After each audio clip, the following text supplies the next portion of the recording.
चलिए ध्यान दीजिए, कल पढ़ रहे थे क्रिस्टलाइन सॉलिड, एग्जाम्पल और डिफिनीशन बता दिए थे। इससे आगे हम लोगों को चलना है, ठीक है। लिखिएगा,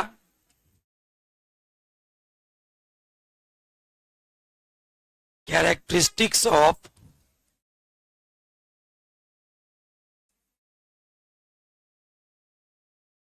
क्रिस्टलाइन सॉलिड।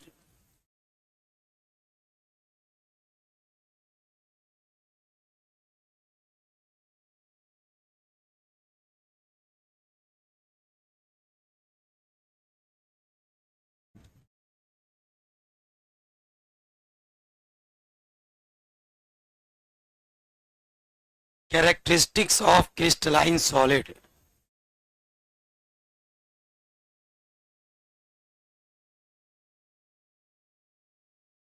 देखिए, कैरेक्टरिस्टिक्स का मतलब होता है बाबू विशेषता।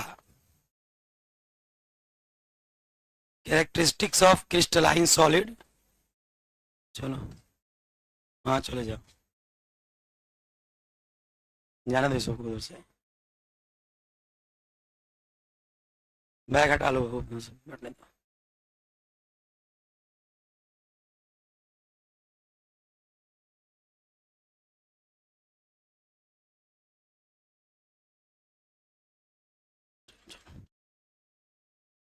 इधर आ जाओ, इधर आ जाओ, सब जगह खाली है इधर।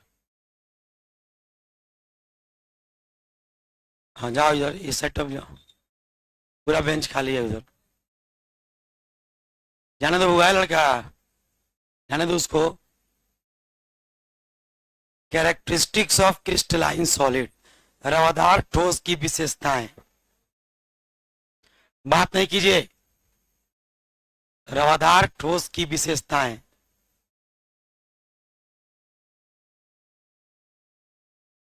रवादार ठोस में कौन कौन सी विशेषता होती है, यही हम लोग को पढ़ना है।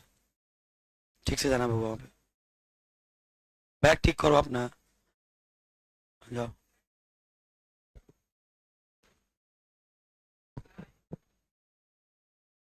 रवादार ठोस की विशेषताएं, बात मत कीजिए। देखिए, क्रिस्टलाइन सॉलिड में क्या कैरेक्टर होता है, क्या विशेषता होती है, इसको समझते हैं। सबसे पहला कैरेक्टर कल आप लोग पढ़े थे जी, एमॉर्फस में आप पढ़े थे कि उसका जो शेप होता है वो डिफिनिट और ज्योमेट्रिकल नहीं होता है।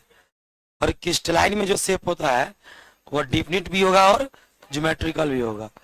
ठीक है, तो लिखिएगा पहला इसका, ईट हैज,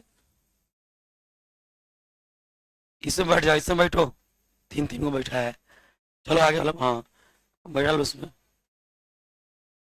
उसको क्या लिखेगा उसको, हाँ हो जाएगा। ईट हैज डिफिनिट, बृहस्पतिवार से नहीं, इसमें से छोटैया करेंगे लोग। कुछ लोग घुस गया है, शाम वाला बैच का, 10 बजे वाला बैच का, सब छांट देंगे लोग। ऑर्गेनिक के दिन है, ऑर्गेनिक अभी बच्चा सब का आज पेपर खत्म होगा, कल बच्चा सब मोतिहारी में आएगा, कल परसों से और भीड़ बढ़ जाएगा। आप दूसरा बैच का बच्चा इसमें कैसे घुसेगा, संभव ही नहीं है। चलो चलो इधर चलो, आगे चलो, उधर जाके बैठो, उधर पूरा बेंच खाली है। यहाँ से टपो, यहाँ से, हाँ यहाँ से टपो, जाने दो सब, जाने दो सब, जाओ जाओ।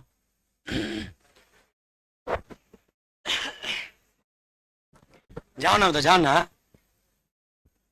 स्टूल कहाँ है, सब स्टूल बेच दिए। हाँ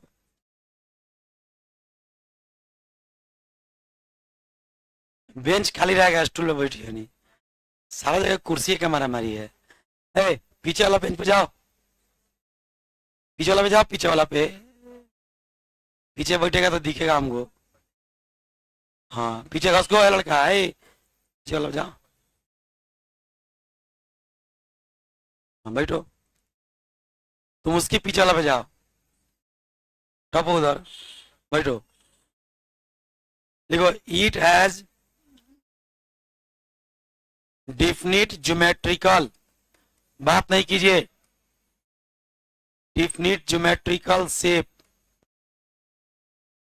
It has definite geometrical shape. इसका जो शेप होता है वो डिफिनिट और ज्योमेट्रिकल होता है, निश्चित और ज्यामितीय होता है। बुआ देख लो, जो दूसरे बैच के विद्यार्थी लोग आप लोग घुसे हुए हैं, आप लोग देख लीजिए स्थिति कैसी है। इस बैच का विद्यार्थी बृहस्पतिवार से फिर पहुंचेगा। नहीं, हौसले वाली बात नहीं है जो आपके सामने है। बृहस्पतिवार से सारा विद्यार्थी पहुंचेगा। तो स्वाभाविक है कि जो बच्चा इसमें एडमिशन लिया है, जिसके आईडी कार्ड पर यहाँ बैच का टाइम लिखा हुआ है, उसको हम लोग पहले एंट्री देंगे। बाद में सीट बचेगा तो जो दूसरे बैच के विद्यार्थी इसमें घुसे हैं वो आ सकते हैं, नहीं बचेगा तो आप अपने बैच में ही आइएगा। जगह का अभाव है, आप लोग देख लीजिए, आपको पहले बोले थे, देख लो तुम लोग। भाई सब लड़की सब भी नहीं आई है, नहीं आई है। किसका किसका दोस्त एबसेंट है इसमें लड़की लोग में? दो गो, ये गो, और बताओ। तीन गो, तीन गो, बताइए। 10-12 गो तो ये हो गया सब। यही बोल रहा है क्या?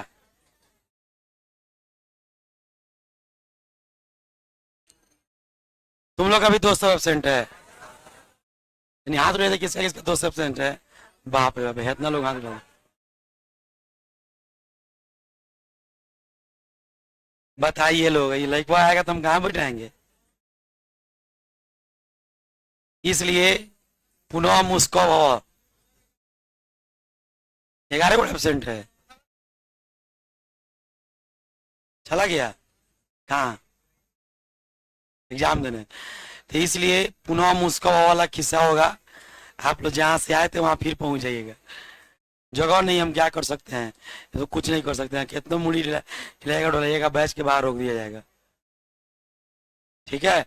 और परसों से आईडी कार्ड भी ड्यूज वालों का चेक होगा, इसलिए जितने लोग ड्यूज लगा के पढ़ रहे हैं वो ज़्यादा स्मार्ट हो गए हैं, तो उन लोग का सब स्मार्ट बनना हम छुड़ा रहे हैं।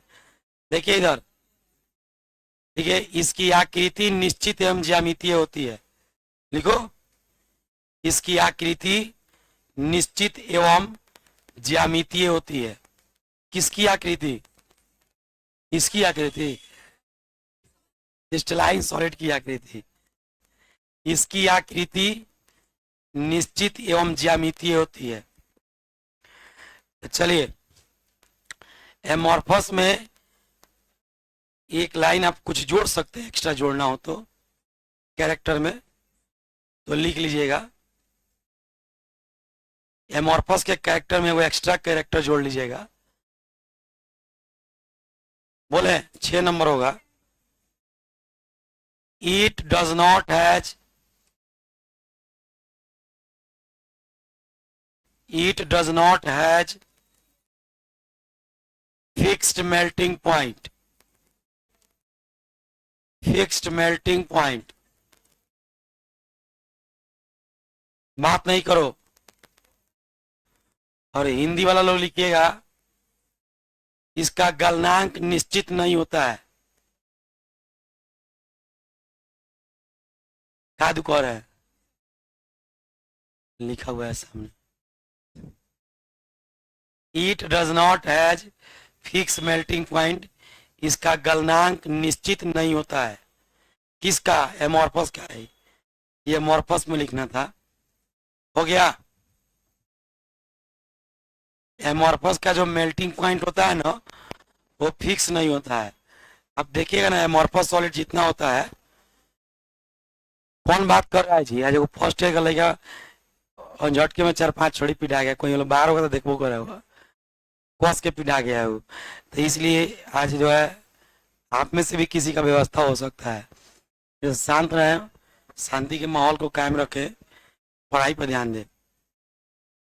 देखिए, कह रहा है कि इसका मेल्टिंग पॉइंट जो है, एमॉर्फस में एक बता रहा है कि इसका मेल्टिंग पॉइंट निश्चित नहीं होता है। निश्चित नहीं होता है का मतलब समझिएगा, जैसे आइस है, तो आइस को अगर आप 0 डिग्री सेल्सियस से हटा दीजिएगा तो 1 डिग्री सेल्सियस पर भी पिघल जाएगा, 2 डिग्री पर भी पिघल जाएगा, 10 डिग्री पर भी पिघल जाएगा, अब 50 डिग्री पर पिघल जाएगा। वो अलग बात है कि पिघलने के लिए अलग अलग टेम्परेचर पर जो टाइम कंज्यूम करेगा, समय खर्च करेगा, वो समय अलग अलग लेगा, लेकिन पिघल जाएगा वो किसी टेम्परेचर पर। तो उसका मेल्टिंग पॉइंट फिक्स है कि किसी भी टेम्परेचर पिघल रहा है। चाहे आम के पेड़ से जो लेटेक्स निकलता है उसको देखिएगा, थोड़ा सा टेम्परेचर अगर बढ़ गया हल्का सा तो क्या होगा, पिघल के पूरा पेड़ पर देखिएगा बह जाता है। ज़्यादा टेम्परेचर होगा जल्दी बह जाएगा, कम टेम्परेचर होगा धीरे धीरे, लेकिन वो किसी भी टेम्परेचर पर पिघल जाता है। इसीलिए हम कहते हैं कि जो एमॉर्फस सॉलिड होते हैं उनका मेल्टिंग पॉइंट फिक्स नहीं होता है। जो क्रिस्टलाइन होते हैं उनका मेल्टिंग पॉइंट क्या होता है, फिक्स होता है। लिखिएगा दूसरा में क्रिस्टलाइन में आइए अब, it has fixed melting point.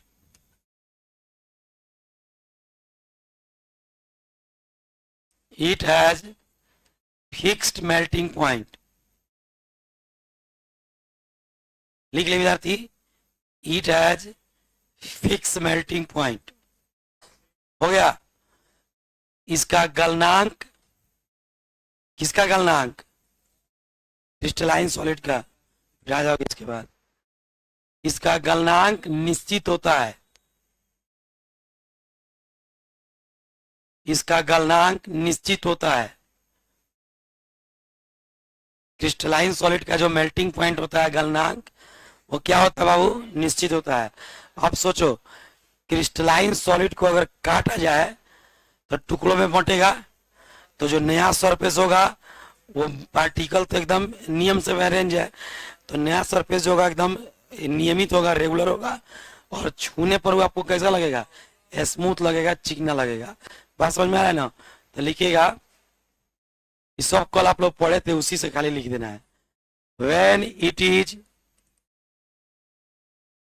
Cut with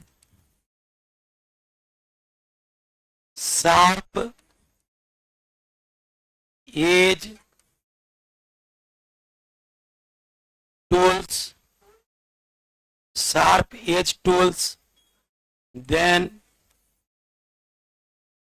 it divided into pieces, it divided into pieces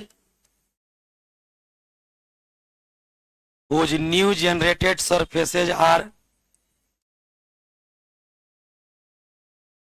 it divided into pieces whose new generated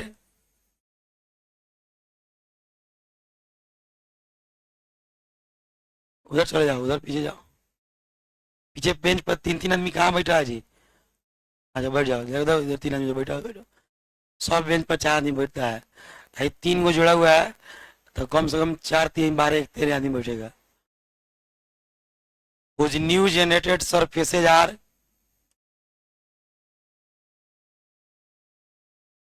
surfaces are regular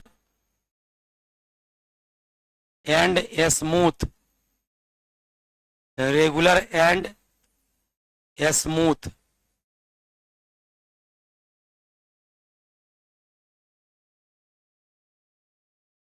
चलिए हिंदी लिखिए इसका, बोले लिखेगा, जब इसे तेज धार वाले, जब इसे तेज धार वाले हथियारों से काटा जाता है, तेज धार वाले हथियारों से काटा जाता है, काटा जाता है तो यह टुकड़ों में बंट जाता है, यह टुकड़ों में बंट जाता है, यह टुकड़ों में बंट जाता है, जिसकी नई जनित सतहें, जिसकी नई जनित सतहें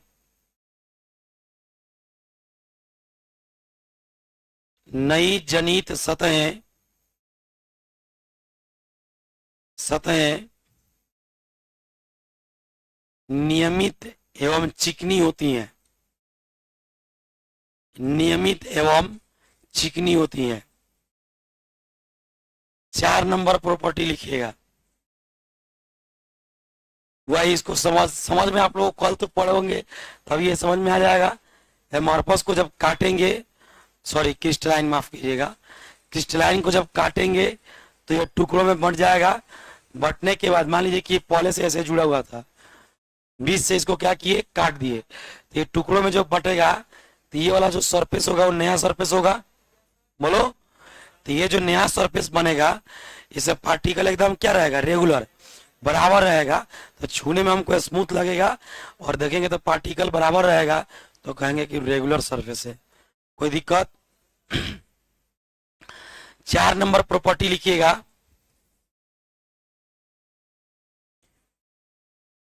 कोई बात नहीं है, लाइनवा को आगे कर दीजिए, चाहे -2 कर दीजिए। 4 नंबर में लिखिएगा, it has long range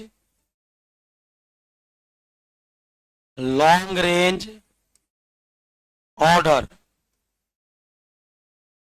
of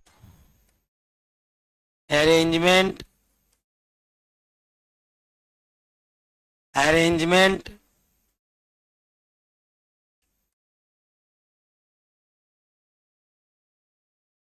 of constituent particle। कल बताया था ना बुआ आप लोगों को कि एमॉर्फस में क्या होता है कि रेगुलर अरेंज नहीं करते, इरेगुलर अरेंज करते हैं। तो इरेगुलर होने के कारण उसमें जब पार्टिकल को अरेंज किया जाएगा तो उसके लिए शॉर्ट रेंज हो जाएगा एमॉर्फस में। लेकिन क्रिस्टलाइन में क्या होता है, पार्टिकल्स का अरेंजमेंट एक नियमित पैटर्न पर, एक रेगुलर पैटर्न पे होता है, जिसके कारण उसको हम लोग बहुत लंबी दूरी तक अरेंज कर सकते हैं। इसलिए जो कॉन्स्टिट्यूएंट पार्टिकल के अरेंजमेंट का ऑर्डर होगा वो कौन सा ऑर्डर होगा, लॉन्ग रेंज होगा।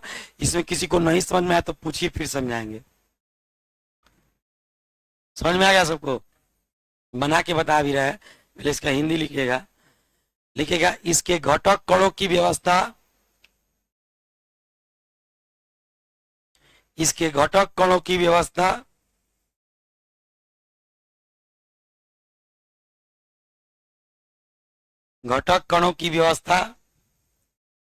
दीर्घ परासी होती है। शॉर्ट को बोलते थे लघु परासी और लॉन्ग को बोलेंगे दीर्घ परासी। दीर्घ परासी होती है। घटक कणों की व्यवस्था दीर्घ परासी होती है। दीर्घ परासी होती है। जैसे देखिए कल आप लोग को बताए थे, मान लीजिए कि यहाँ पे एक हम क्रिस्टलाइन सॉलिड बना दिए। नियम से अरेंज करने से क्या फायदा है उसको देखिए।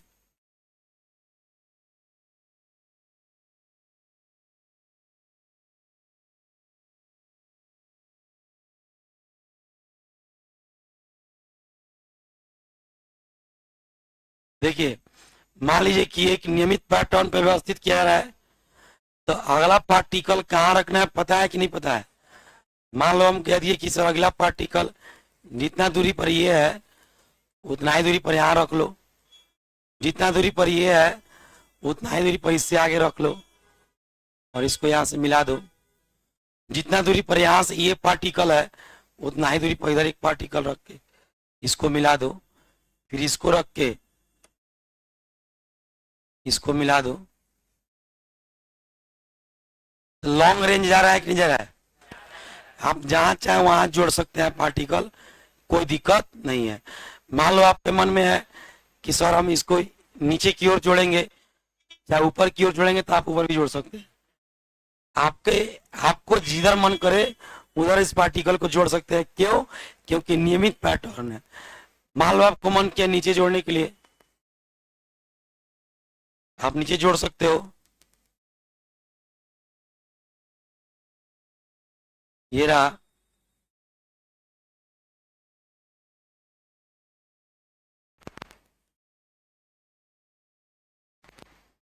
नियमित पैटर्न से यही फायदा होता है कि आप इसको जहां तक मन करे वहां तक आप इसको बना सकते हो, कोई दिक्कत नहीं है।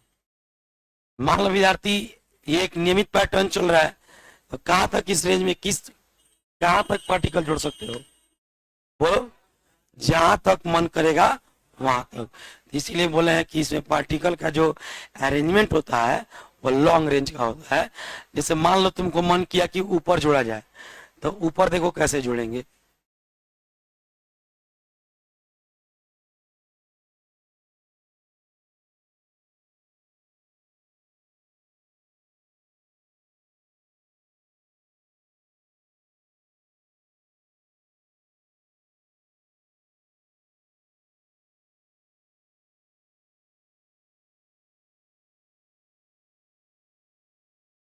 देखो जुड़ रहा है कि नहीं। मान लियो तुमको कहा मन कि ना हम नीचे जोड़ेंगे, चाहे साइड में जोड़ेंगे, इस साइड जोड़ेंगे, तो आप इस साइड भी जोड़ सकते हो।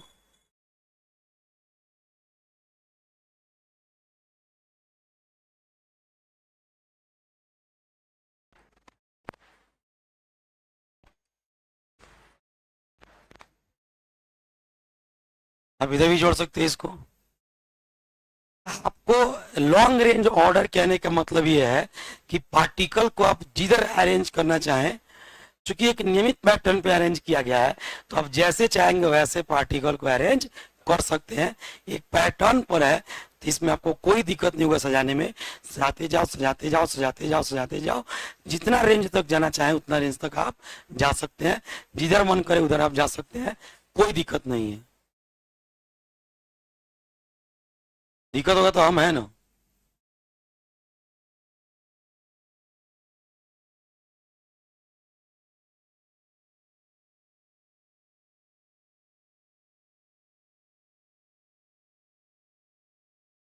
देख रहे हैं, जितना रेंज का मन करे उतना रेंज का आप बना सकते हैं। जंगला काट के थोड़ा पढ़ा रहे हैं, कोई दिक्कत। चलिए विद्यार्थी ध्यान से सुनिए, इसको आप चाहे तो लाइन खींच के 3D में कन्वर्ट कर सकते हैं। इसमें बीच में लाइन खींच के समय पास होगा, दूसरा क्या फायदा है। आइए 5 नंबर देखिए, it is a real solid.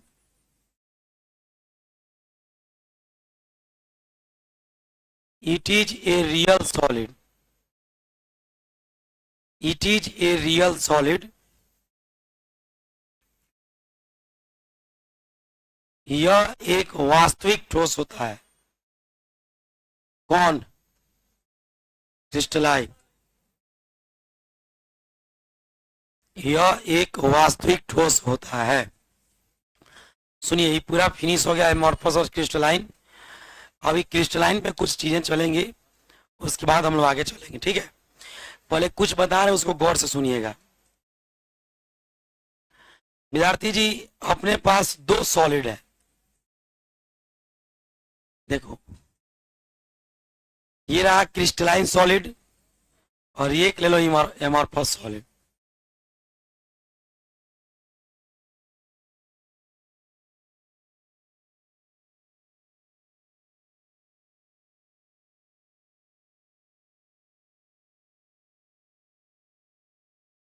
मान लो एक एमॉर्फस सॉलिड हो गया और एक क्या है क्रिस्टलाइन।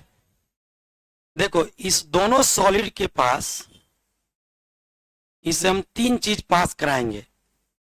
पहला लाइट, ठीक है, दूसरा हीट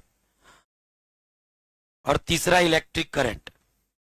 तीनों सॉलिड से हम दो सॉलिड से 3 चीज पास कराएंगे। कौन कौन सा चीज पास कराएंगे हम लोग? लाइट, हीट, लाइट, हीट और उसके बाद इलेक्ट्रिसिटी। ये तीनों जो है विद्यार्थी, इन दोनों सॉलिड से पास करेगा, लेकिन पास करने का जो तरीका होगा, जो अमाउंट होगा, जो वैल्यू होगा, वो क्या होगा? अलग अलग होगा, क्योंकि दोनों का प्रॉपर्टी क्या है बाबू? अलग अलग है।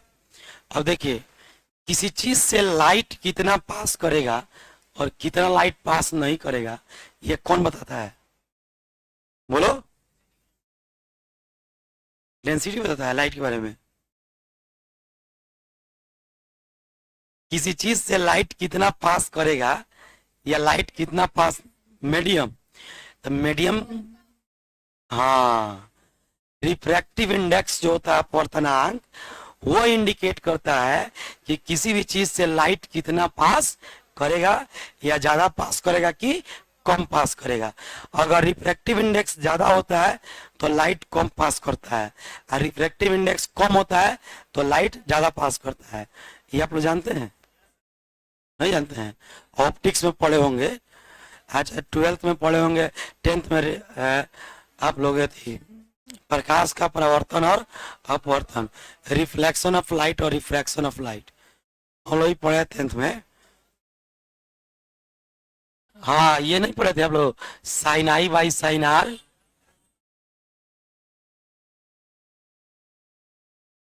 Is equal to mu. Mu को हम रिफ्रैक्टिव इंडेक्स कहते हैं।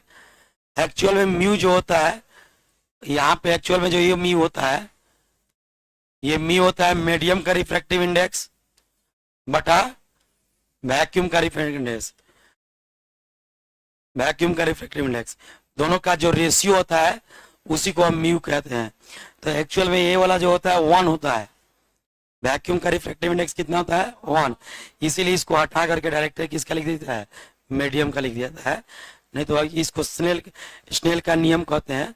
स्नेल के नियम में आप लोग पढ़े होंगे sine i by sine r equal to mu, ये ना पढ़े हैं? Mu is the ratio of refractive index of medium and refractive index of vacuum, या एयर भी बोल सकते हैं। हालांकि एयर भी एक मीडियम होता है। वो अलग बात है कि एयर के पार्टिकल इतना गैप में रहते हैं कि जितना रिफ्रैक्टिव इंडेक्स वैक्यूम का होता है उतना ही एयर का होता है। या फिर हम कह सकते हैं लाइट का जितना स्पीड वैक्यूम में होता है उतना ही स्पीड एयर में होता है, क्या कि एयर का पार्टिकल में गैप बहुत ज्यादा रहता है। अब चीजों को समझिएगा। खैर ये तो फिजिक्स है, ये सब हमको नहीं आता है, इसको हटा दिया जाए तभी ठीक रहेगा। हमको तो पूरा केमिस्ट्री अच्छा से नहीं आता है। ठीक है, तो देखिए लाइट पास करेगा कि नहीं करेगा, ज्यादा पास करेगा कि कौन कम पास करेगा, ये क्या बताता है? Refractive index. रिफ्रैक्टिव इंडेक्स बताता है कि लाइट ज्यादा पास करेगा या कम पास करेगा। अपवर्तनांक बताएगा कि लाइट ज्यादा पास करेगा कि कम पास करेगा। इसके बाद विद्यार्थी जी इसमें हीट है। क्या बाबू? हीट। अब हीट ज्यादा पास करेगा कि कम पास करेगा, ये कौन बताएगा? जल्दी बोलो, समय नहीं है, हम बताएंगे, हम तो बताइए करेंगे। किसी चीज में हीट ज्यादा पास करेगा या कम पास करेगा, ये किस चीज से पता चलता है? देखिए हीट के बारे में बताता है थर्मल कंडक्टिविटी। क्या बताता है बाबू? Thermal conductivity. ये आप लोग नाम सुने होंगे, पढ़े भी होंगे, फिजिक्स में हीट नाम का टॉपिक आता है। उष्मीय चालकता, नाम सुने? उष्मीय चालकता। अब बताओ इलेक्ट्रिसिटी ज्यादा पास करेगा कि कम पास करेगा, ये कौन बताएगा? ये हम भी पढ़ाए हैं।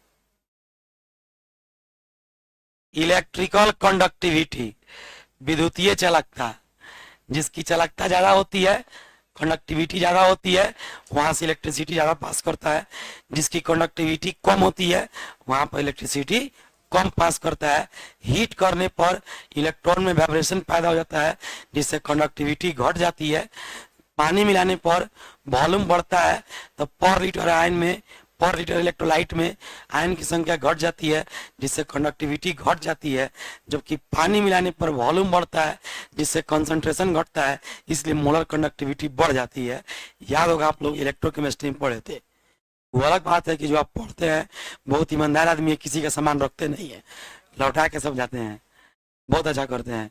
इसी तरह से जीवन में तरक्की कीजिए, बहुत आगे जाइएगा। थैंक यू कोई नहीं बोलेगा, इतना बढ़िया विश दे रहा है आप लोगों को, ध्यान दीजिए इधर। इलेक्ट्रिसिटी जो है ये बताता है बाबू इलेक्ट्रिकल कंडक्टिविटी है। मुंह बंद रखो, एक तो पता नहीं बस यदि किया हालांकि है, खाली बास्ता होता है। इलेक्ट्रिसिटी जो है, इलेक्ट्रिसिटी ज्यादा पास करेगा कि कम पास करेगा, ये कौन बताएगा बाबू? इलेक्ट्रिकल कंडक्टिविटी, विद्युतीय चालकता। अब सुनो, ये तीनों आप लोग को इलेक्ट्रिकल कंडक्टिविटी, थर्मल कंडक्टिविटी और रिफ्रैक्टिव इंडेक्स, ये तीनों का तीनों सॉलिड का फिजिकल प्रॉपर्टी कहलाता है। कौन सा प्रॉपर्टी कहलाता है बाबू? फिजिकल प्रॉपर्टी कहलाता है। तो देखो होता क्या है, थोड़ा सा यहाँ पे उल्टा कॉन्सेप्ट है और उसके लिए आपको लैब में जाना होगा। नहीं, हम बस लैब की बात यही बता देंगे, सुन लीजिएगा। क्या हुआ, जिला स्कूल छोड़ो ना, लड़का फी देने के लिए रेडी हो जाए तो हम लोग यहाँ लैब बना दे। लेकिन लड़का जो है, बच्चा जो है बाबू, देखिए एसी के लिए पैसा दे सकता है, फी के लिए नहीं देगा ना। आप लोग समझदार आदमी है, तो लैब के लिए बच्चा पैसा नहीं देगा, क्या कि उसमें तो पढ़ना पड़ेगा, एसी में आराम से सोएगा। तो लैब हम लोग का प्लान है, लेकिन अभी थोड़ा सा समय लगेगा। अपना घर नहीं है, रेंट कितना नहीं भरेगा, धीरे धीरे ठीक आ रहा है, आ रहा है, भाग जा रहा है। बहुत खतरनाक पॉइंट होता है।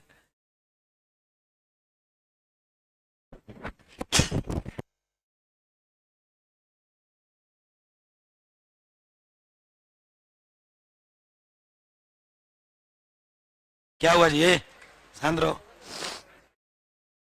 देखिए यहाँ ध्यान दीजिए, तो होता क्या है ना बाबू, कि इसमें रिफ्रैक्टिव इंडेक्स का वैल्यू, इसमें थर्मल कंडक्टिविटी का वैल्यू, इसमें इलेक्ट्रिकल कंडक्टिविटी का वैल्यू।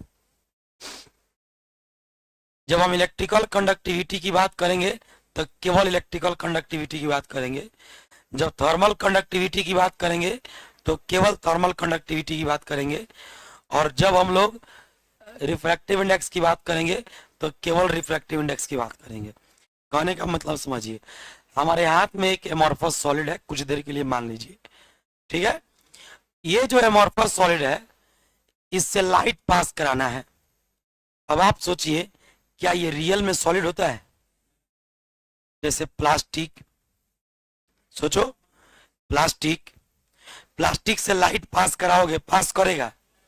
यहां से, यहां से, इधर से, बीच में से, किसी भी डायरेक्शन से लाइट पास कराओगे, पास करेगा।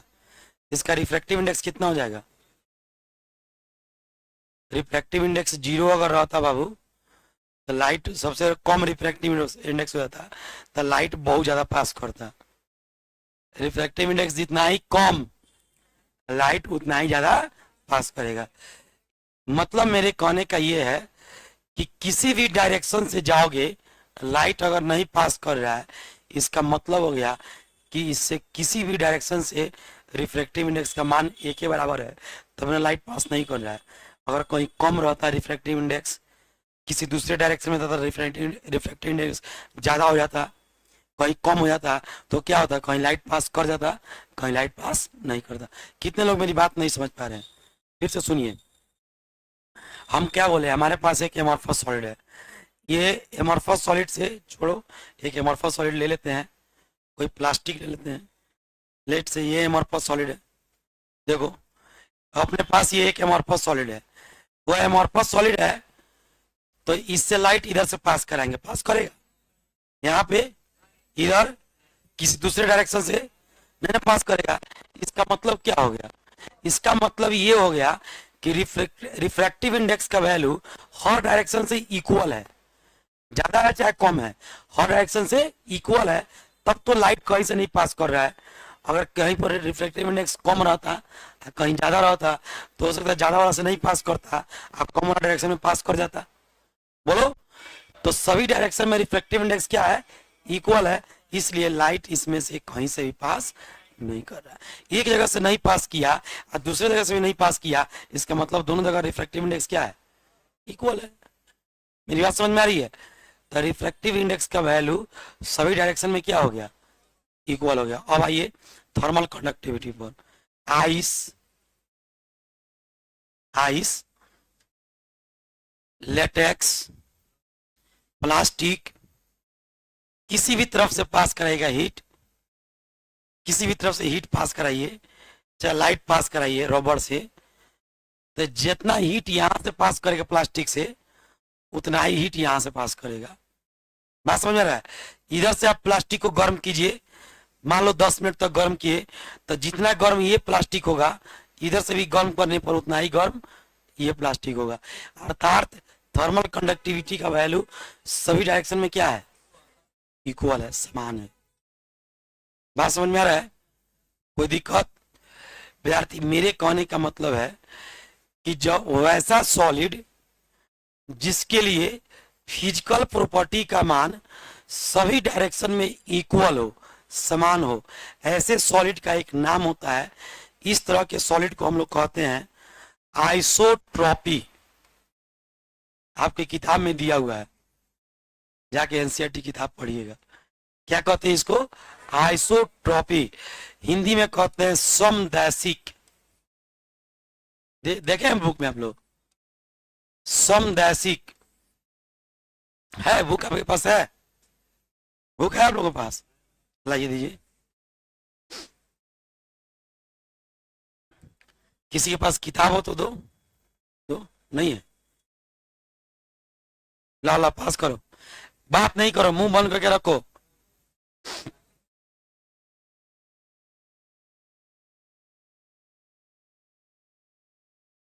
लूसेंट क्या होगा? नॉर्मल एनसीईआरटी नहीं है। एनसीईआरटी में छोड़िए, हम बता देते हैं। एनसीईआरटी में जहां एमॉर्फस और क्रिस्टलाइन खत्म हुआ है ना, उसके ठीक नीचे देखिएगा दिया होगा कि फिजिकल प्रॉपर्टी के आधार पर सॉलिड दो प्रकार के होते हैं। फिजिकल प्रॉपर्टी के वैल्यू के आधार पे सॉलिड दो प्रकार के होते हैं। अगर सभी फिजिकल प्रॉपर्टी का मान सभी डायरेक्शन में समान हो तो उसको कहते हैं समदैशिक, और समान अगर नहीं हो तो उसको कहते हैं विषमदैशिक। इंग्लिश में कहते हैं एनाइसोट्रॉपी। एनाइसोट्रॉपी। और जो समदैशिक होगा उसको कहेंगे आइसोट्रॉपी। समझ में आ गया? तो देखिए, इसमें थोड़ा कॉन्सेप्ट उल्टा होता है। एमॉर्फस में सबका मान इक्वल होता है सभी डायरेक्शन में, इसलिए ये होता है आइसोट्रॉपी। और क्रिस्टलाइन जो होता है ये होता है एनाइसोट्रॉपी। इसमें सभी डायरेक्शन में मान क्या होता है, बदल जाता है। डायरेक्शन चेंज कीजिएगा, कंडीशन चेंज कीजिएगा, तो इससे हीट जो पास कर रहा होगा, किसी कंडीशन में हीट ज्यादा पास करेगा और किसी कंडीशन में हीट कम पास करेगा। किसी कंडीशन में इससे लाइट ज्यादा पास करेगा, किसी कंडीशन में इससे लाइट कम पास करेगा।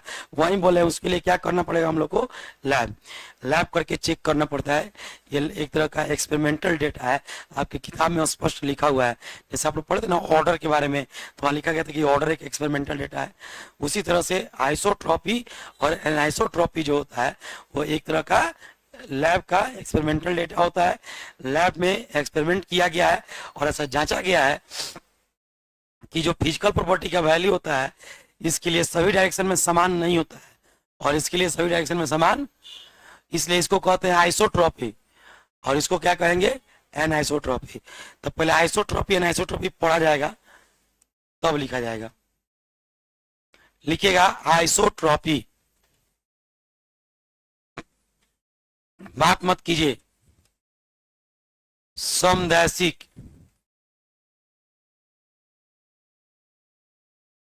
मान लो विद्यार्थी, अगर हम तुमको यहाँ पे एक सॉलिड दे दें, ये रहा एक सॉलिड, आप पूछेंगे कि यह आइसोट्रॉपी होगा कि एनाइसोट्रॉपी होगा, तो तुम्हारे लिए मुश्किल जगह पहचानना, क्योंकि ये तो लैब करना है। तो उसके लिए तुम देखना कि ये एमॉर्फस है कि क्रिस्टलाइन है। अगर एमॉर्फस होगा तो आइसोट्रॉपी कह दीजिएगा, और क्रिस्टलाइन होगा तो एनाइसोट्रॉपी। वो तो आप पहचान सकते हैं, एमॉर्फस क्रिस्टलाइन पहचान सकते हैं ना जी। जैसे आपसे मान लो पूछ दिया आइस, आइस क्या होता है? एमॉर्फस की क्रिस्टलाइन? एमॉर्फस, तो आइसोट्रॉपी होगा। कोई दिक्कत? लिखो those solid, those solid which has same value, those solid which has same value of physical property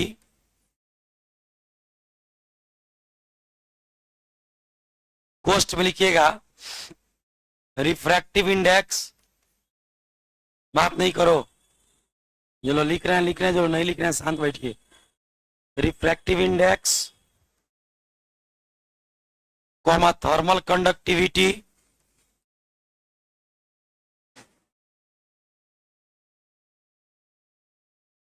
thermal conductivity and electrical conductivity, electrical conductivity, electrical conductivity। कोष्ट बंद कर दीजिएगा। इन all direction, in all direction, then such types of solid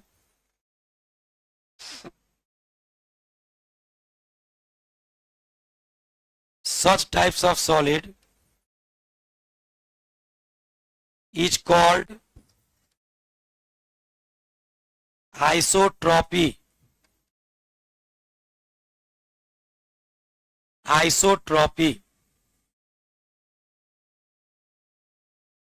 कई गो लिया है? 6 गो से नहीं ना होगा, 6 गो और गिन के लेके आओ।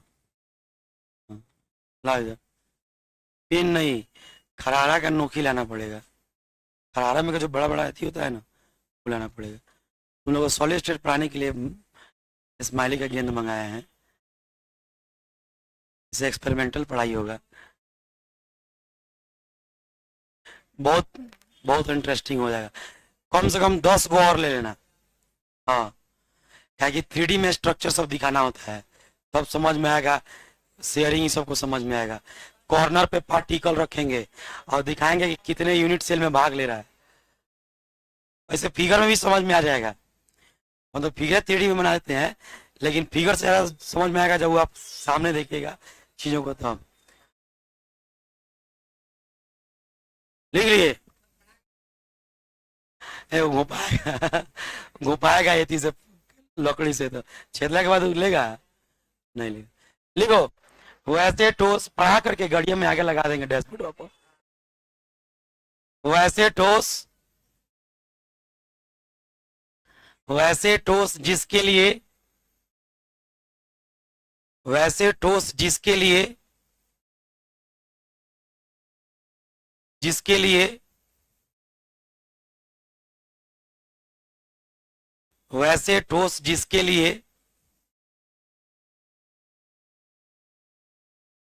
जिसके लिए भौतिक गुण,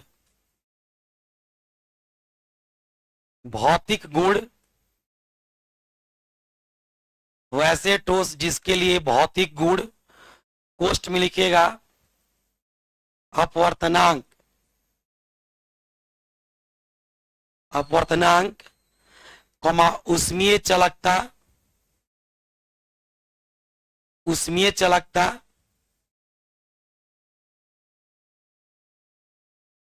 तथा विद्युतीय चालकता, विद्युतीय चालकता।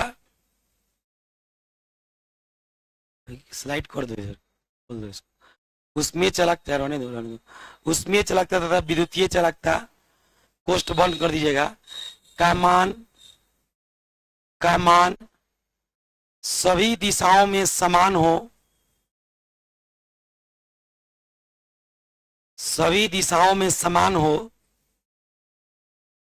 तो सभी दिशाओं में समान हो तो इस प्रकार के ठोस को, इस प्रकार के ठोस को समदैशिक कहते हैं।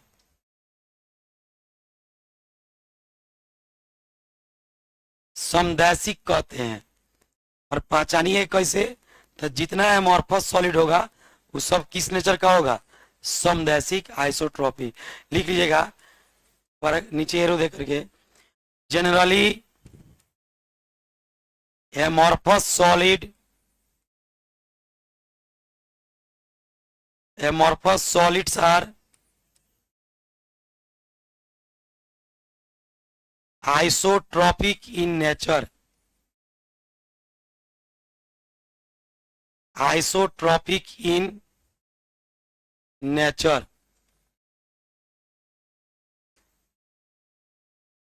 हिंदी में लिखिएगा सामान्यतः और अवधार ठोस ही,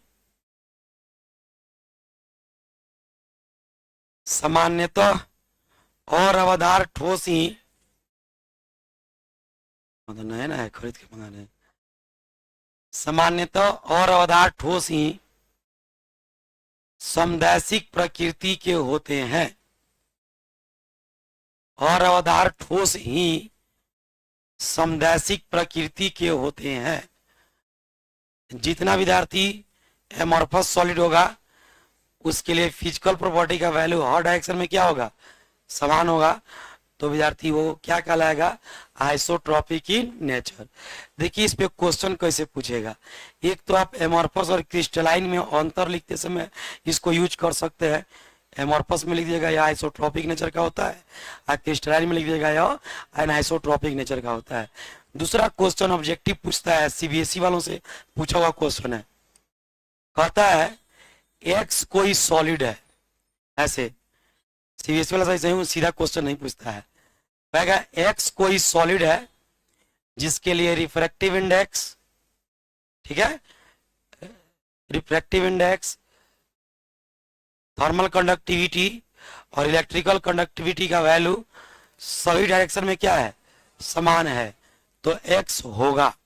और ऑप्शन ए देगा आइस, ऑप्शन बी देगा आयरन, ऑप्शन सी देगा डायमंड, और ऑप्शन डी देगा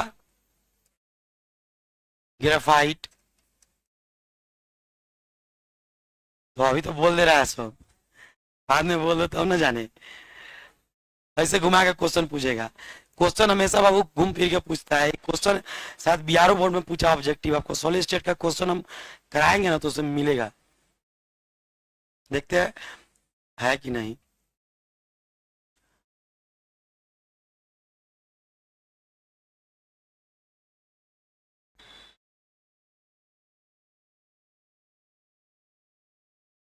या सब डिलीट हो गया क्या हो, देख रहे हैं क्यों घुसा देता है ऐसे।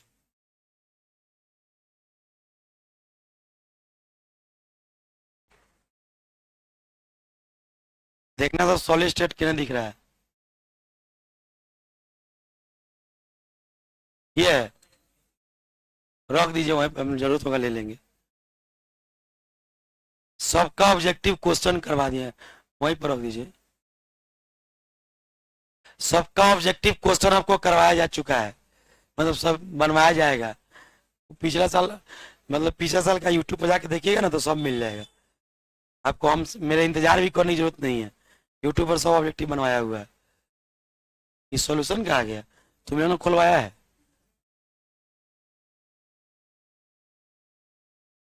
रुक जाओ एक मिनट, बोलो नहीं,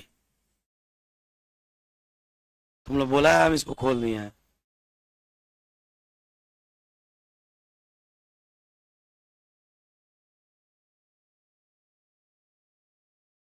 सेलेक्ट ऑल में जो पढ़ा है तो चल जाएगा। हो गया, कितना दिमाग लगा रहा है ऐसे, हो तो गया, बुद्धि नहीं है तुम लोग, हटो, क्या आ गया, जा मेरा पढ़ाओ का क्या हो गया हो।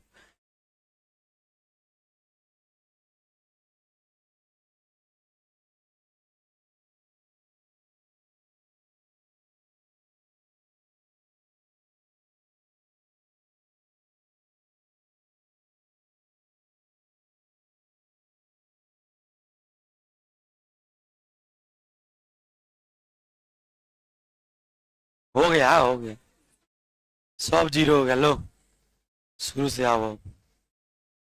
तुम लोग इतना ना हाला किया कि डरा गया है, इसको लगा कि हम गलत जगह डिलीवर हो गए। सॉलिड स्टेट पे इस तरह का क्वेश्चन आएगा, इतना हाला करना चाहिए कि भी हुआ आ गया है सब। लोग कहता है कि पढ़ना ही नहीं है सॉलिड स्टेट। 2 नंबर का आता है 6 दिन में खत्म हो जाएगा। 5-6 दिन से हम पढ़ा रहे हैं, अभी 200% नहीं खत्म। कुछ लोग 6 दिन में खत्म करेगा इसको, देखिएगा। देखिए ना, कुछ लोग 6 दिन में खत्म करेगा। जैसे कि बुझिए रहे हैं आप लोग, लास्ट में पढ़ाएंगे बोले हैं। देखिए देखिए, हाला मत कीजिए। बेरवादार ठोस का उदाहरण है डायमंड, ग्रेफाइट, सॉल्ट और रबर। जानते हैं आप लोग, जान पहचान का आदमी है ना। रबर जो होता है बेरवादार ठोस होता है। क्रिस्टलीय ठोस का उदाहरण है सॉल्ट। हाँ, क्रिस्टलीय ने पूछ रहा है गधा, ग्लास होगा। ठीक है, ये अभी तुम लोग नहीं पढ़ा है। वर्ग होगा,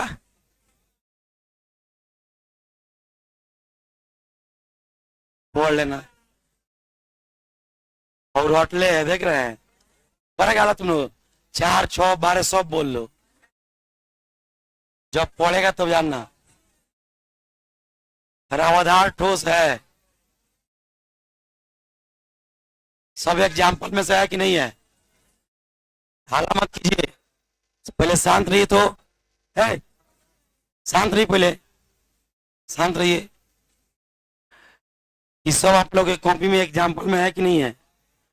जितना पढ़िएगा सब एग्जाम्पल में मिल जाएगा। ये सब कोऑर्डिनेशन नंबर पढ़ना है, इसका 12 होता है। ये सब आगे पढ़िएगा लोग, ये सब में आगे आपको पढ़ाएंगे। निम्नलिखित में कौन बेरवादार ठोस है। ग्रेफाइट, देखिए क्रोम एलम, ये एक प्रकार का मैंने पोटास एलम फिटकिरी होता है। तो एलम फिटकिरी जो होता है वो सॉल्ट होता है। बताए थे फिटकिरी में K2SO4 और Al2SO4 2 सॉल्ट होता है, डबल सॉल्ट। जब भी एलम आएगा तो बुझे ना सब सॉल्ट है। ये भी सॉल्ट है, सिलिकॉन कार्बाइड, ग्रेफाइट, ये सब चीज चलेगा रवादार में।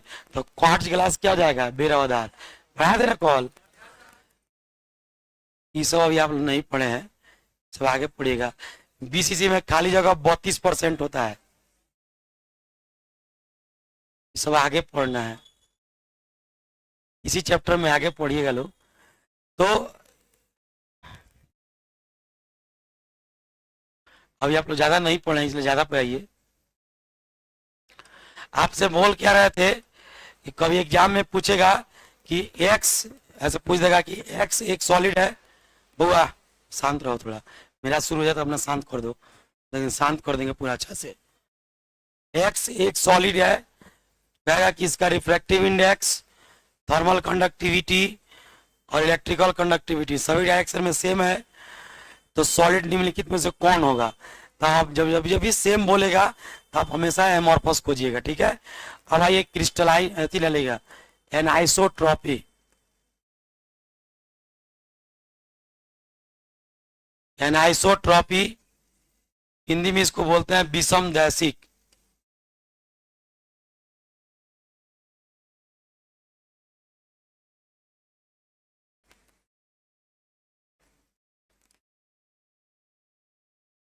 विषम दैशिक लिखिएगा, दो सॉलिड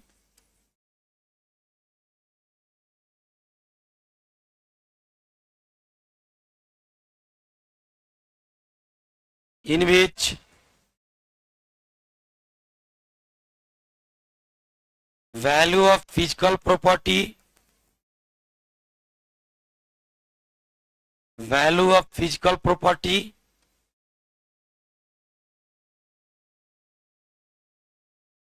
post में निकलेगा refractive index,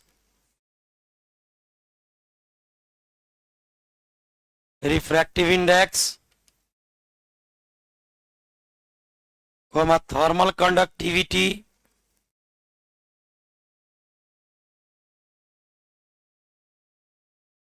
conductivity, and electrical conductivity. कोष्ट बंद करके लिखिएगा।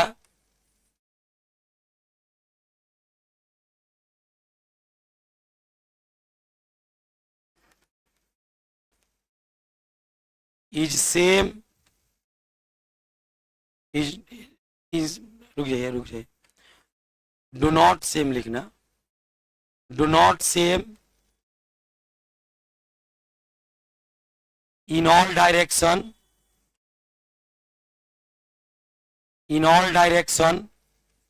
सेम होगा तो आइसोट्रॉपी हो जाएगा, और सेम नहीं होगा तो क्या हो जाएगा, anisotropy. In all direction then it is called anisotropy, anisotropy, full stop दे दीजिएगा। और अगर आप चेंज करके लिखिएगा जनरली क्रिस्टलाइन सॉलिड,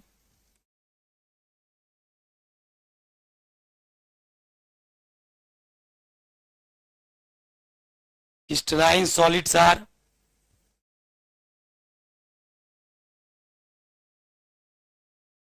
anisotropy,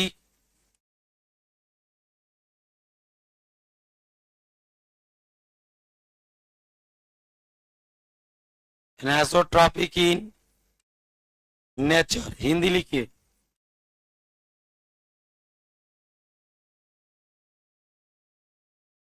वैसे ठोस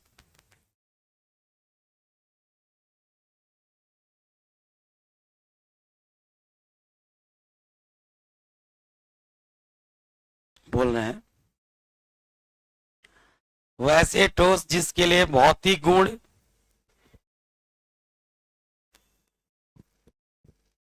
वैसे ठोस जिसके लिए भौतिक गुण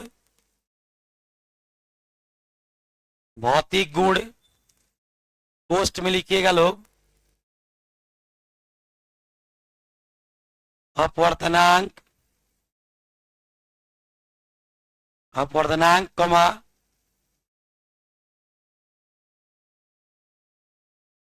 अपवर्तनांक कमा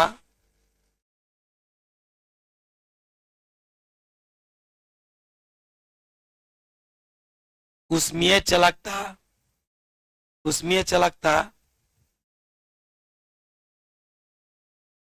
चलकता तथा विद्युतीय चलकता, विद्युतीय चलकता। पोस्ट बंद कर दीजिएगा, कोष्ट बंद कर दीजिएगा। का मान सभी दिशाओं में समान नहीं होता है, का मान सभी दिशाओं में समान नहीं होता है,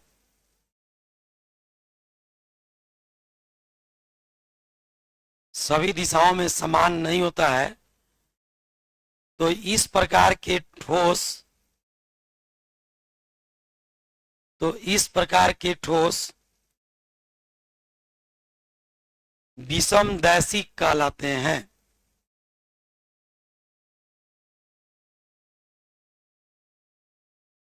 इस प्रकार के ठोस विषमदैशिक कहलाते हैं। लिख लिए, इस प्रकार के ठोस क्या कहलाते हैं बाबू, विषमदैशिक कहलाते हैं। पूर्ण विराम दे करके पैराग्राफ चेंज करके लिखिएगा। सामान्यतः सामान्यतः रवादार ठोस ही, सामान्यतः रवादार ठोस ही, रवादार ठोस ही विषमदैशिक होते हैं। सामान्यतः रवादार ठोस ही विषमदैशिक होते हैं। जो रवादार ठोस होते हैं वही क्या कहते हैं बाबू, विषमदैशिक कहलाते हैं। तो एग्जाम्पल ऑफ तो क्रिस्टलाइन का एग्जाम्पल आप लोग जानते हैं कि नहीं जानते हैं। तो जितने क्रिस्टलाइन सॉलिड होंगे वो सब के सब कौन से नेचर के होंगे, एनाइसोट्रॉपिक। और जितने अमॉर्फस होंगे वो क्या होंगे, आइसोट्रॉपिक। पहचानने का ये सबसे बढ़िया तरीका है। अब आइए ध्यान से सुनिए। फिर पॉइंट बना के लिखिए classification of solid.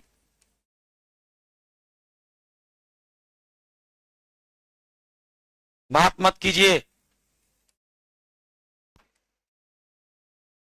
Classification of solid, ठोस का वर्गीकरण। इसके पहले जो वर्गीकरण हम लोग किए थे वो पार्टिकल के अरेंजमेंट पे किए थे।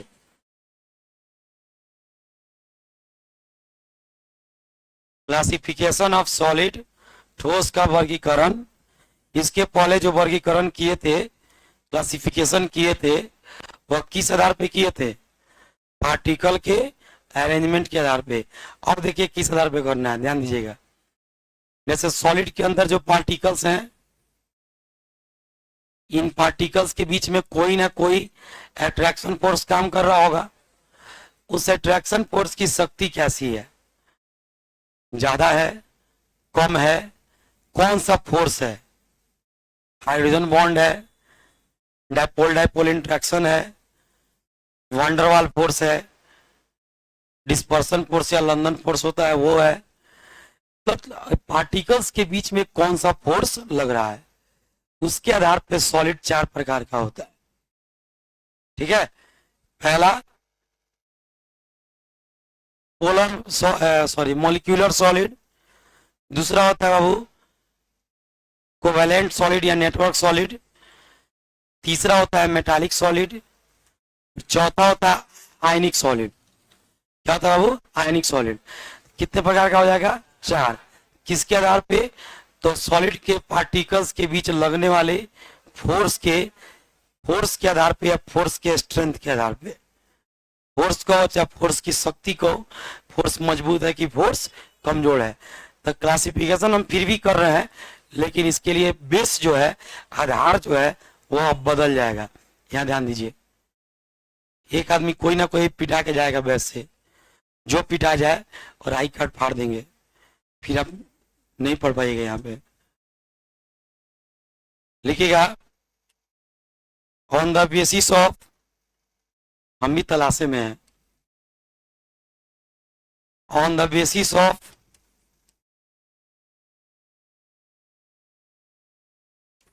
Force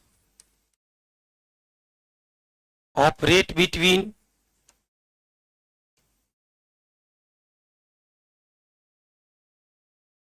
on the basis of force operate between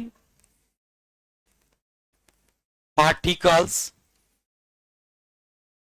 there are 4 types of solid. There are 4 types of solid.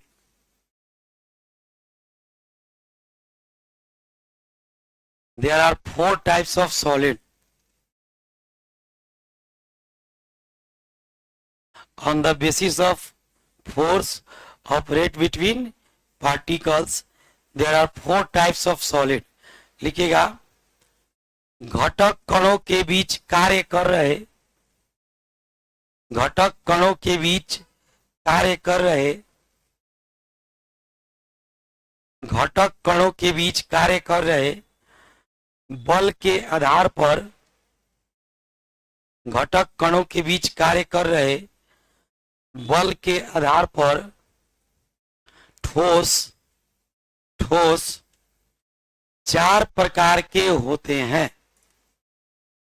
घटक कणों के बीच कार्य कर रहे बल के आधार पर ठोस कितने प्रकार के होते हैं? 4 प्रकार के होते हैं। देखिए 4 प्रकार कौन कौन है। 1 नंबर में आता है बाबू मॉलिक्यूलर सॉलिड। क्या होता है विद्यार्थी? मॉलिक्यूलर सॉलिड को हिंदी में कहते हैं आणविक ठोस।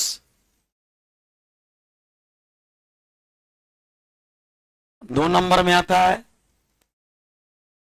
आयनिक सॉलिड। देखो इंग्लिश में पढ़ते हैं आयोनिक, इंग्लिश में क्या पढ़ते हैं, और हिंदी में पढ़ते हैं आयनिक। ये आपको 11th में बताए हुए थे। आयनिक ठोस।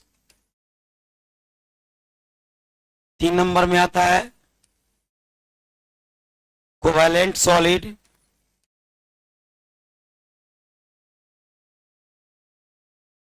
या नेटवर्क सॉलिड। ये एग्जाम में आता है बाबू क्वेश्चन इससे।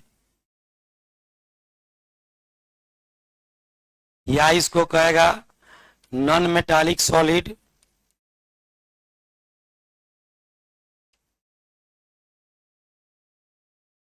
या इसको कहेगा जाइंट मॉलिक्यूल।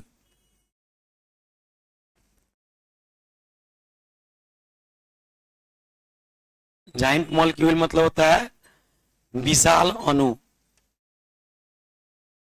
मतलब बहुत बड़ा अणु, उसको कहते हैं विशाल अणु।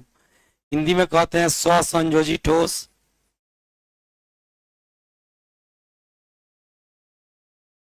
स्वसंयोजी ठोस,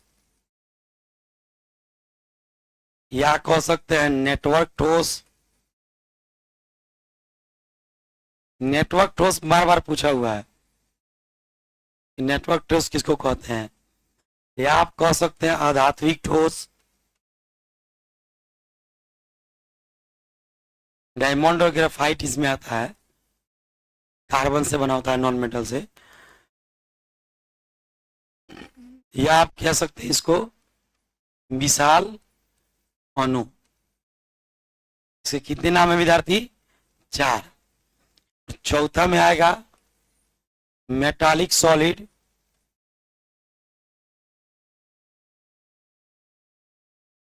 हिंदी में कहते हैं धात्विक ठोस। हिंदी में क्या कहते हैं बाबू?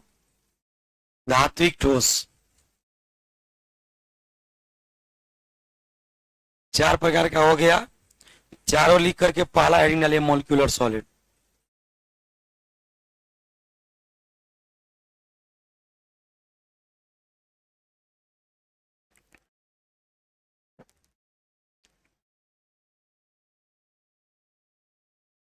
चारों लिख करके पहला हेडिंग डालिए मॉलिक्यूलर सॉलिड। डाल दिए हेडिंग। थोड़ा सा एक बार ध्यान से सुनिएगा, इसके नाम में ही सबका डिफिनेशन छुपा हुआ है। वैसा सॉलिड जिसका पार्टिकल मॉलिक्यूल हो, मॉलिक्यूलर सॉलिड। जिसका पार्टिकल आयन हो, आयनिक सॉलिड। जिसका पार्टिकल नॉन मेटल हो, नॉन मेटालिक सॉलिड। और जिसका पार्टिकल मेटल हो, मेटालिक सॉलिड। लेकिन इतना इजीली आप पढ़िएगा नहीं, इस तरह से लिखने पर एक नंबर नहीं मिलेगा, ठीक है। लेकिन समझ सकते हैं कि इसमें पार्टिकल हम लोग को क्या लेना है। जैसे हम मेटालिक सॉलिड बना रहे हो तो उसमें पार्टिकल जब लेंगे तो कोई मेटल लेंगे, अब कार्बन तो लेंगे नहीं उसमें। आप सोडियम ले सकते हैं कि नहीं, एल्युमिनियम ले सकते हैं कि नहीं। क्या कर रहे हैं आप लोग? ध्यान से दीजिए इधर, ध्यान दीजिए इधर। जो चीज पूछ रहा है उस पर रिप्लाई कीजिए। आपको कोई मेटालिक सॉलिड बनाना हो, धात्विक ठोस, तो उसमें पार्टिकल कार्बन ले सकते हैं कि नहीं? क्योंकि कार्बन नाम में ओम नहीं है, नॉन मेटल है। जब भी मेटालिक सॉलिड का पार्टिकल लेना होगा तो क्या लेना होगा? कोवैलेंट का या नॉन मेटालिक का लेना होगा तो नॉन मेटल। जैसे डायमंड होगा, डायमंड कार्बन से बना होता है और कार्बन नॉन मेटल है, तो उसको कह सकते हैं नॉन मेटालिक सॉलिड। मेरी बात समझ में आ रही है? क्या समझ में आया? कहने का मतलब यह है कि जब भी आप कोई भी सॉलिड बनाइएगा तो उसके नामे के हिसाब से आपको पार्टिकल लेना है। तो आप अभी सिंपल लिख सकते हैं कि वैसे सॉलिड जिसके पार्टिकल मॉलिक्यूल हो उनको क्या कहेंगे? मॉलिक्यूलर सॉलिड कह सकते हो। लिखो, सबसे पहले हेडिंग डालो मॉलिक्यूलर सॉलिड।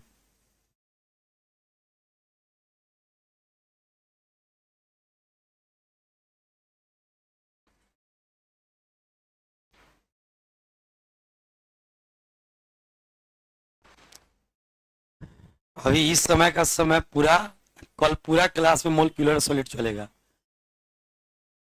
इतना है इसमें कंटेंट, ठीक है। मॉलिक्यूलर सॉलिड क्या है? देखो लो कि ऐसे सॉलिड जिसके पार्टिकल क्या हो। लिखो, दो सॉलिड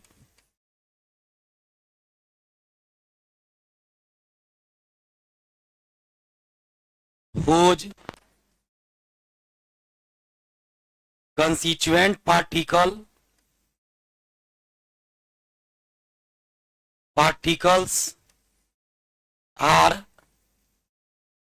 molecule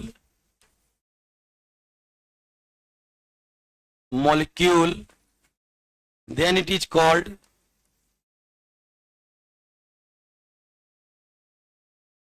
molecular solid.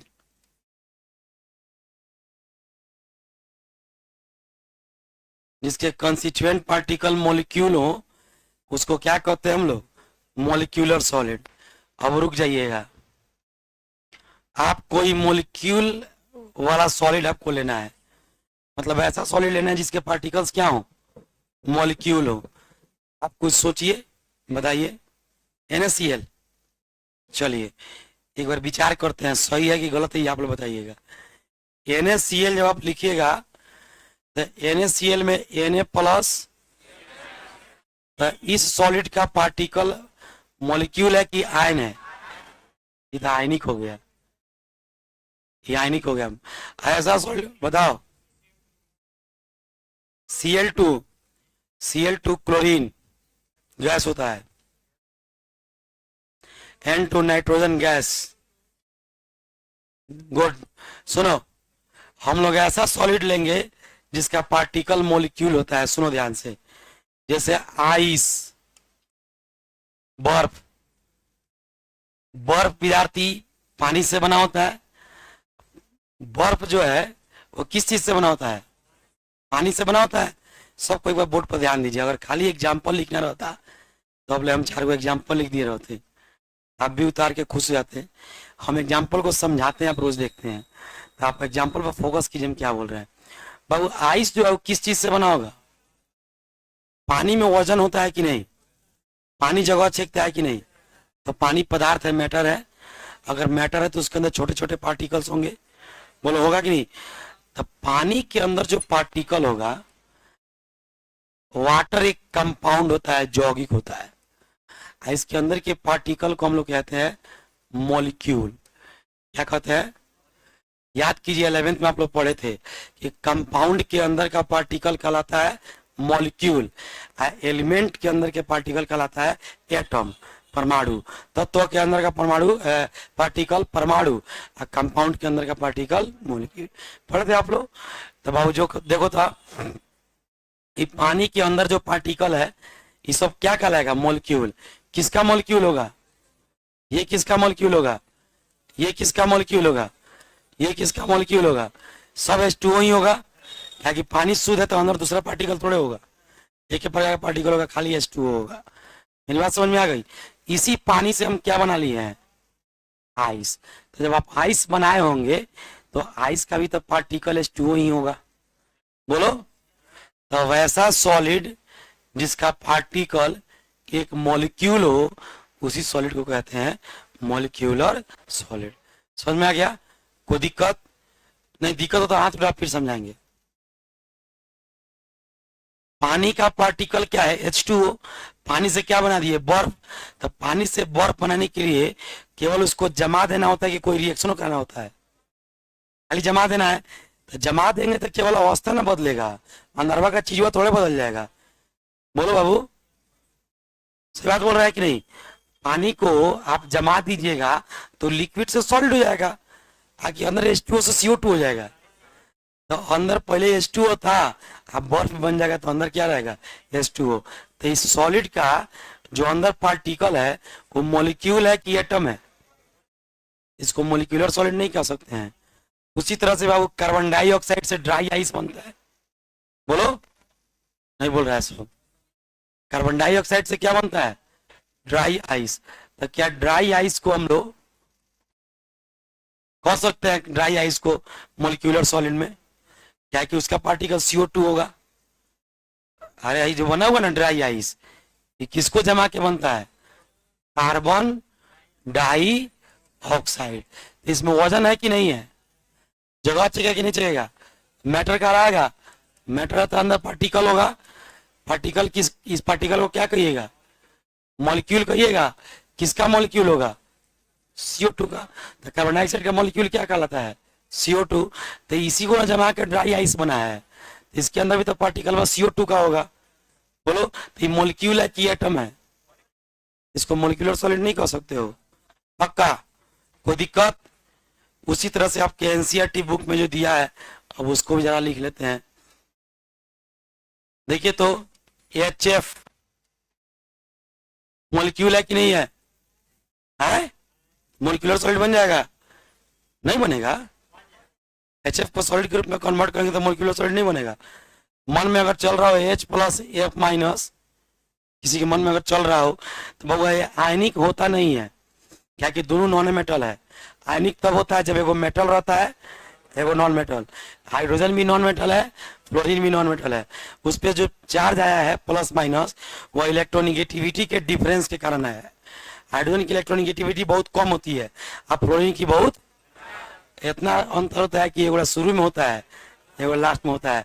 तो इतना अंतर जब है देखो प्लस एगो माइनस नहीं आ जाएगा। तो ये plus minus metal non metal के कारण है कि इलेक्ट्रोनिगेटिविटी के अंतर के कारण। रेगुलर क्लास कीजिएगा बाबू तो इसमें कोई बात ऐसा हम बोले हैं जो आप नहीं पढ़ाए हो पीछे। इतना देर में हम कोई ऐसा बात बोले हो जो आप पीछे हमसे नहीं पढ़े हो, सब चीज पढ़ाए हैं।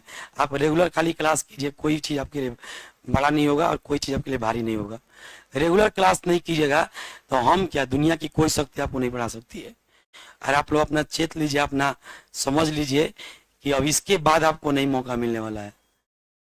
ये लास्ट चांस है, इसी में जो होगा सो हो जाएगा। बहुत लोग बाबू इसी क्लास में पढ़ के डॉक्टर भी बनेगा, इंजीनियर भी बनेगा।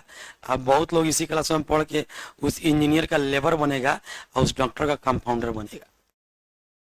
बुरा थोड़ा सा कड़वा है लेकिन सच्चाई यही है कि नहीं है? एक आध आदमी है यहाँ पे पढ़ाता है, अच्छा बच्चा पढ़ाता है, तो उसके यहाँ एक आध आदमी कम स्टाफ का काम करता है। तो स्टाफ एक दिन आए मेरे पास, फलाना सर है हम लोग दोस्त ना है। दोस्त क्या दोस्त आप हैं, लेकिन एक एक क्लासवा में बच्चा जितना रिस्पेक्ट सर को दे रहा होगा क्या उस स्टाफ को दे रहा होगा? मार्केट में जितना रिस्पेक्ट सर को मिलेगा उसी कोचिंग के वो स्टाफ है उनको मिलेगा, जबकि दोनों आदमी दोस्त था। तो दोस्त रहता है, समय आने पर हर कोई आपको छोड़ के आगे बढ़ जाएगा। समय आने दीजिए, टेंशन मत लीजिए, इस तरह से कोई नहीं रहेगा। आप लोग जितना जो दोस्ती निभाते हैं, क्लास में बतियाते हैं, सीट छेकते हैं, आगे पीछे आते जाते हैं, जितना जो दोस्ती आप लोग निभाते हैं ये सब यही धारा का धारा रह जाएगा। हर कोई 2025 में फरवरी के बाद अपना अपना रास्ता सब कोई पकड़ लेगा। क्षमता होगा तो आगे बढ़ेगा, क्षमता नहीं होगा तो मोतियारी की गलियों में भटकेगा, भटकते रह जाएगा। HF HCl बताओ मॉलिक्यूलर सॉलिड होगा कि नहीं होगा? SO2 बताओ मॉलिक्यूलर सॉलिड होगा कि नहीं होगा? देखो ना ये मॉलिक्यूल है कि नहीं है? SO2 वास्तव में होता है गैस। इसको सॉलिड अगर बना दे हम लोग, जमा करके सॉलिड बना दे तो मॉलिक्यूलर सॉलिड होगा कि नहीं होगा? N2 मॉलिक्यूल है, पहले N2 पर बात करते हैं उसको। देखो मॉलिक्यूल है, इसको ठंडा कीजिएगा, नाइट्रोजन गैस है, ठंडा कीजिएगा लिक्विड बनेगा, और ठंडा कीजिएगा सॉलिड बन जाएगा। नहीं बोल रहा है सब, सब सुन गया। नाइट्रोजन क्या है? ठंडा करोगे लिक्विड, और ठंडा करोगे जैसे कार्बन डाइऑक्साइड गैस था, ठंडा किए होंगे लिक्विड बना होगा, और ठंडा किए होंगे ड्राई आइस बन गए। तो कार्बन जैसे नाइट्रोजन गैस है, ठंडा करेंगे लिक्विड और ठंडा करेंगे सॉलिड, तो सॉलिड का पार्टिकल क्या होगा? N2। एक एटम से बना कि एक से ज्यादा से? तो मॉलिक्यूल नहीं कहलाएगा, तो मॉलिक्यूलर सॉलिड कह सकते हैं, कोई दिक्कत नहीं है। Cl2 F2 ये सब मॉलिक्यूलर सॉलिड में आ जाएगा। तो आपको ये सर अब थोड़ा देर पहले आप बोले थे गैस, अब हम इसके प्रॉपर्टी में लिखाएंगे कि रूम टेम्परेचर पर जितना मॉलिक्यूलर सॉलिड होता है उसमें कोनो सॉलिड नहीं होता है। देख लीजिए आप लोग, आइस जो है वो लिक्विड होगा रूम टेम्परेचर पर, ड्राई आइस गैस हो जाएगा कार्बन डाइऑक्साइड, HF गैस से होता है, HCl गैस से होता है, SO2 गैस से होता है, नाइट्रोजन गैस से होता है, Cl2 गैस से होता है, फ्लोरीन गैस से होता है। तो ये लिखवाएंगे आपके, हाँ Br2 लीजिएगा तो लिक्विड होता है। HCl हाइड्रोजन क्लोराइड जो होता है वो गैस होता है हाइड्रोक्लोरिक, और उसको ठंडा करने पर वो लिक्विड फॉर्म में हम लोग को एसिड के रूप में मिलता है। बनता वो गैसे है क्या कि हाइड्रोजन गैस और क्लोरीन गैस रिएक्शन करेगा तो बनाएगा HCl गैस। बात समझ आ रहा है ना? हाइड्रोजन गैस और क्लोरीन गैस आपस में रिएक्शन करेगा तो बनाएगा HCl गैस। ठंडा करेंगे मिल जाएगा लिक्विड, और ठंडा करेंगे मिल जाएगा सॉलिड, कहा जाएगा मोलिक्यूलर सॉलिड। मोलिक्यूलर सॉलिड तो है, लेकिन रूम टेम्परेचर बढ़ा करके किस सॉलिड रहेगा क्या? तब इसके प्रॉपर्टी जो लिखाएंगे कैरेक्टर, उसमें लिखवाएंगे कि मोलिक्यूलर सॉलिड जो होता है वह रूम टेम्परेचर पर या तो गैस होता है और नहीं तो लिक्विड होता है, सॉलिड के फॉर्म में कोई नहीं रहता है। मेरी बात समझ में आ रही है? किसी को कोई दिक्कत है? दिक्कत हो तो बोलिएगा लोग, क्लास में बैठ के जाने से कोई फायदा नहीं है। पहले एग्जाम्पल नोट कीजिए मोलिक्यूलर सॉलिड के। देखिए वैसे ठोस जिसके घटक कण, वैसे ठोस जिसके घटक कण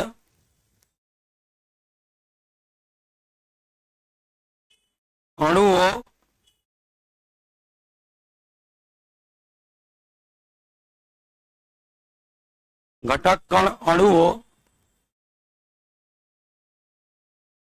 उन्हें आणविक ठोस कहते हैं।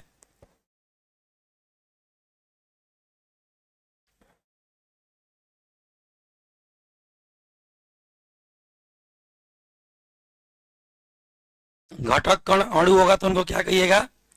आणविक ठोस। एग्जाम्पल लिख लीजिए जल्दी से।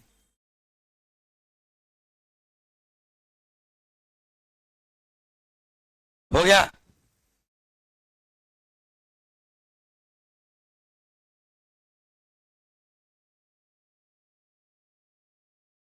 Types of molecular solid. Molecular solid 3 type के होते हैं। Types of molecular solid. क्या टाइप्स पढ़ा रहे हैं बाबू? जितना मोलिक्यूल आपको दिख रहा है वो सब एक ही टाइप का है कि अलग अलग टाइप का है? तो उसके बीच में तो फोर्स बदल जाएगा।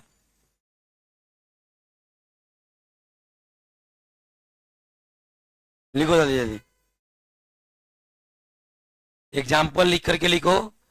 Types of molecular solid.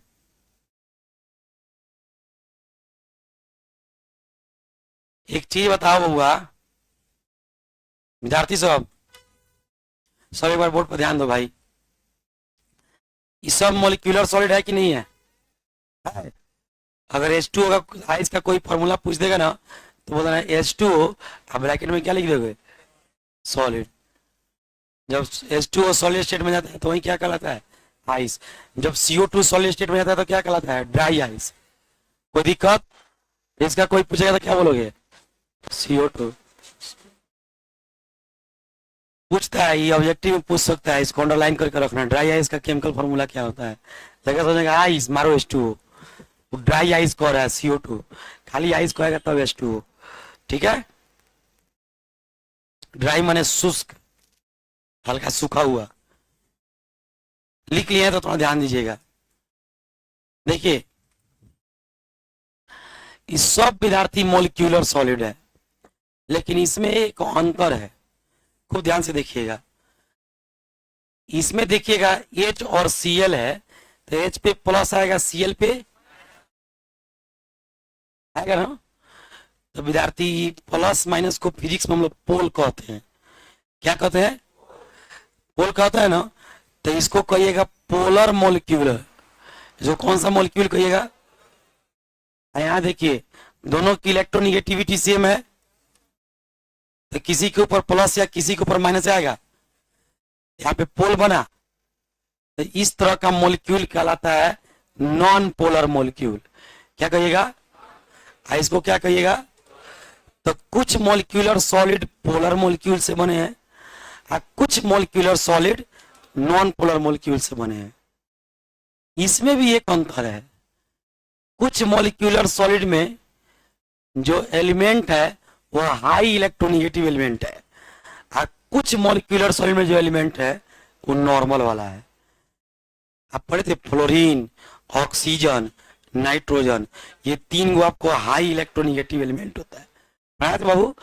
बाकी जो होते हैं वो सब किस में आते हैं, नॉर्मल या लो में। मेरी बात समझ में आ रही है? नहीं समझ में आएगी बात हाथ उठाइएगा। सर हमको ये बात नहीं समझ में आया, फिर से एक बार समझा दीजिए, और आपके लिए हर टाइम में रेडी है। अब जितना बार पूछिएगा उतना बार समझाएंगे आपको।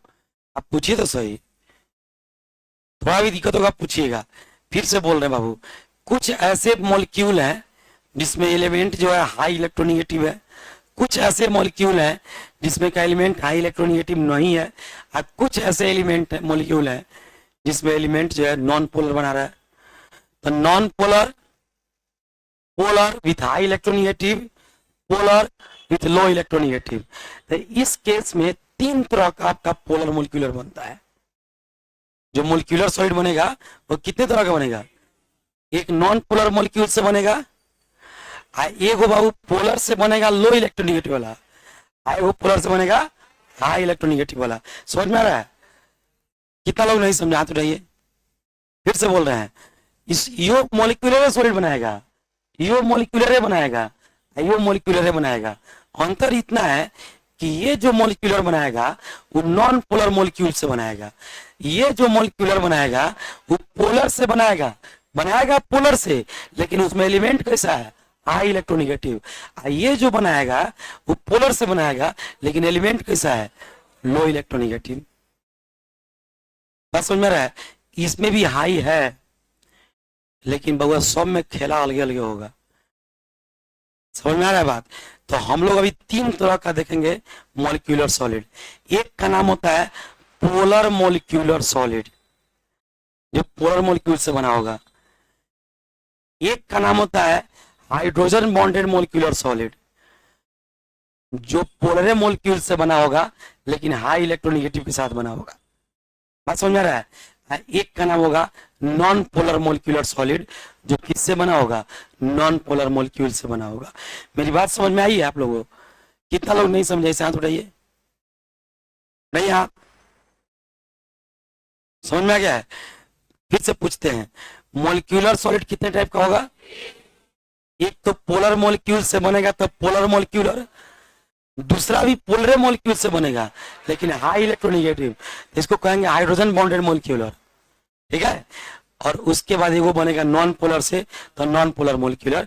तो there are three types of molecular solid. There are three types. कल का क्लास मत भूलिएगा, कल के क्लास में आपको समझ में आ जाएगा कि कभी भी आपसे एग्जाम में अगर पूछ दे कि ये चीज पानी में घुलता है, चाहे ये चीज पानी में सॉल्युबल है जबकि दूसरी चीज में सॉल्युबल नहीं है, क्यों, ये कल के क्लास से क्लियर हो जाएगा। जैसे आपसे एग्जाम में पूछेगा, जनरली देखिएगा कि अल्कोहल वाटर में सॉल्युबल होता है जबकि ईथर वाटर में सॉल्युबल नहीं होता है, क्यों? ऐसा क्वेश्चन आप क्वेश्चन बैंक में देखे होंगे, हरदम पूछा हुआ है, ऑर्गेनिक का क्वेश्चन है। पूछेगा कि इथेनॉल वाटर में सॉल्युबल है जबकि इथाइल, इथॉक्सी इथेन, इधर हो गया, इथॉक्सी इथेन वाटर में सॉल्युबल नहीं है, क्यों? तो कल हाइड्रोजन बॉन्डेड मॉलिक्यूलर सॉलिड जो पढ़ाएंगे उससे पूरा कॉन्सेप्ट क्लियर हो जाएगा। और इसलिए आज ही बार एग्जाम है, इसलिए कल वीडियो भी नहीं मिलेगा, इसलिए बैच अपना मत छोड़िएगा। देयर आर, पहले ही हम आपको वार्निंग दे दिए हैं, there are three types of molecular solid. There are three types of molecular solid. There are three types of molecular solid. आणविक ठोस तीन प्रकार के होते हैं। आणविक ठोस तीन प्रकार के होते हैं। विद्यार्थी जी, मॉलिक्यूलर सॉलिड कितने प्रकार के होते हैं बाबू? कौन कौन लिखिएगा लाइन से? Polar molecular solid, polar molecular solid, इसको कहते हैं ध्रुवीय आणविक ठोस। आप लोग फिजिक्स में डाइपोल पढ़े हैं? कल पढ़ के आइएगा, रिवाइज करके आइएगा, क्या कि इसमें डाइपोल डाइपोल इंटरेक्शन काम करता है। इसमें जो फोर्स काम करता है उसका नाम होता है डाइपोल डाइपोल इंटरेक्शन। तो डाइपोल पढ़ के आइएगा तो हमको समझाना आसान हो जाएगा, तो डाइपोल पढ़ के आइएगा। दूसरा होता है बाबू non polar molecular solid. Non polar molecular solid, और एनसीईआरटी बुक भी लेके आइएगा। और ध्रुवीय आणविक ठोस, जाके आज किताब पढ़िएगा, कोई लाइन छोड़े हम, तब ना हमारा पोल खुलेगा। खाली फेंकते हैं कि पढ़ाते भी हैं। किताब पढ़िएगा तो ना पता चलेगा, किताब जाके आज घरे पढ़िएगा। हाइड्रोजन